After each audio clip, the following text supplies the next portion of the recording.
if VP Sara doesn't show up, can her lawyers, her team of lawyers, speak on her behalf? Hindi pa pwede yun.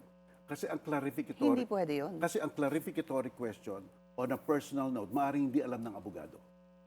Kaya nga, in preliminary investigation, even in the fiscal level, may mga clarificatory question ng kabilang parte na binibigay mo lang sa fiscal at tinatanong mo yung respondent. Because gusto mong makita yung personal knowledge niya Okay. sa mga nangyari. So- hindi kasi legal ang pag-uusapan eh. Very factual. I see. So, hindi pwedeng, pag magpakita po yung team of lawyers ni VP Sara bukas at wala po si VP Sara, hindi sila maaaring pasagutin? Kung ang issue is the legal side, baka pa pwede. Pero kung yung nitty-gritty na, talaga bang totoo yan si Piatos? Ganyan. O, si BP lang nakakaalam nun. Di ba? On her, ang mga abogado, well, in a way, parang hearsay na yon, di ba? So, iyon ang halaga nun.